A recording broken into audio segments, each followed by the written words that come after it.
Hi there, meteorologist Ed Valley here, taking a look at the long range. This is going to be a short video, but also a little bit different approach here today. The quiet weather had me thinking, and regarding the questions I've gotten really in the last few weeks, and the biggest one has been around winter wheat. So we're going to kind of spend a little time today talking about the status of winter wheat. We've heard from some of our producers, especially in western Kansas and eastern Colorado, that it's been drier than normal, which is true. And I just wanted to kind of just give a little refresher for those interested in that commodity. So today you can see our rainmaker. There was rain in winter wheat land overnight. Um, Most of that's going through the Delta now, but missing the ag belt for the most part because this cold air mass is just sending everything south. Here was the rain overnight. You can see again, there was some in winter wheat land, a tenth to three quarters in most of central Kansas and Oklahoma. But you notice good drink from eastern winter wheat, but western winter wheat into Colorado continues to struggle. So it's really still a less than ideal situation here in western Kansas and Colorado. Well, how bad has it really been? Well, here's the last 30 days. And you can make out a couple areas here that have struggled, right? This is the area right here. Now, going back to where production is, this is the area I just circled. Right here. So that's a pretty good bit of production in Kansas and Colorado, in western Oklahoma. Maybe 20% of production, we would say. When you average in most of that 7% in Colorado, maybe half of the Oklahoma, and then, I don't know, maybe a half or a little less than half of the Kansas, it comes up right about at 20%. So, I mean, it is a concern. It is something we're watching. And as we zoom in here on Kansas, I hope you take advantage of this product. It is basically the Crop Explorer through the USDA. It has a lot of really good information and a lot of good information regarding crop calendars, as well as localized production and exactly where it is. So you can see here in Kansas, there it is, central and west. You look at the precipitation. This year in red, last year in yellow, normal, and black. In perfect world, it's just kind of a gradual increase, right? Every year is a little different. 2020 was dry. It really was. We got a little help later in the summer, but largely it was dry in Kansas. But this year we've had much better conditions. But you notice over the past couple weeks, we have seen a dip below normal right here. You see that? Still not as bad as last year, but a little less favorable than we were, say, in the middle of the summer.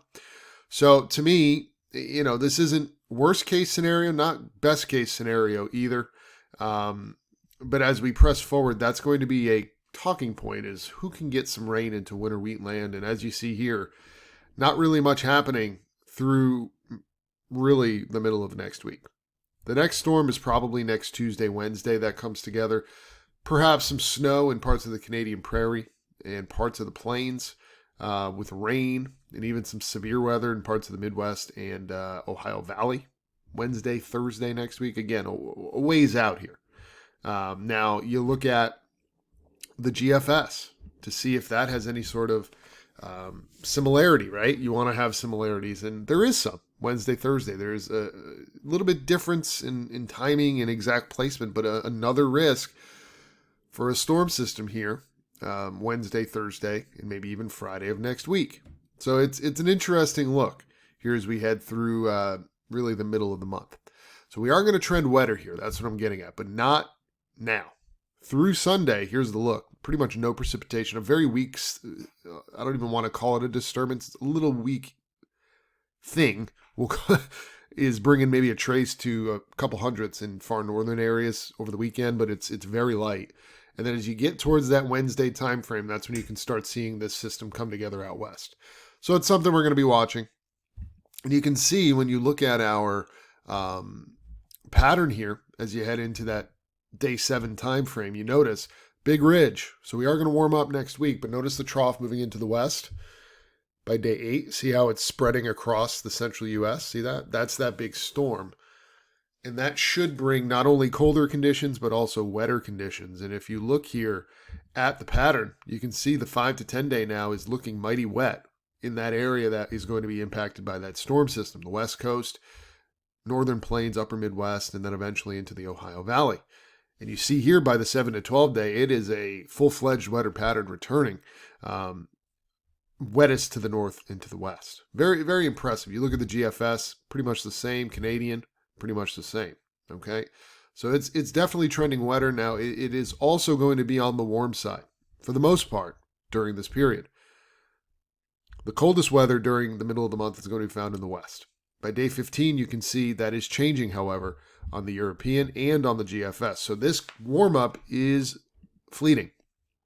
I say that for a reason, because look at this high latitude blocking we're seeing developing here in Greenland and near Alaska here by the 10 to 15 day. Look at that. There's the GFS, there's the European, and the Canadian all has higher heights up there and a ridge in the west.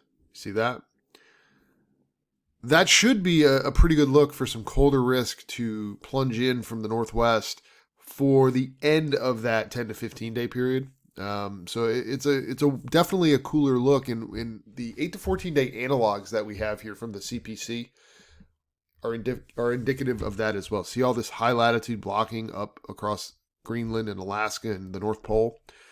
That allows some cold to get dislodged, and you can see some of these years in here. 08, 09 was one of our analog years. That's interesting. We looked at a couple of these years as well. None of them are in our analog package outside of 08, but still, it's always interesting to see if any of our analogs come up in these types of discussions, right? So that is the 8 to 14 day, and you can see what that would yield. Definitely a wetter risk, like we were just talking about, right?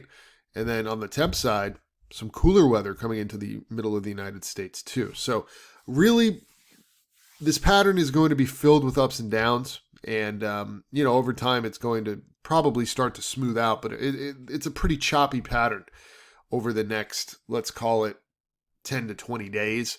But again, this day 15 look is a fairly good one. I mean, it is one that would suggest there is some cold risk to be had here. Now, you look at the GFS model, and to me, this looks like a repeat of what we just saw this week. Remember? Very cold to start the week. That's what we're seeing around the 12th. And that continues through about the 16th. But then you get that brief warm-up coming in behind it, right? So it's going to be interesting to see how this plays out. But it looks like there's going to be a lot of ups and downs coming up. But definitely leaning colder at times too. So that's what we have for today. If you have questions, let us know. And with respect to that winter wheat area, still not ideal conditions, even with this wetter pattern returning. And then in that colder 10 to 15 day, we may find ourselves starting to dry out once again. So that's what we got for today. Have a great Wednesday. We'll be back with more info here tomorrow.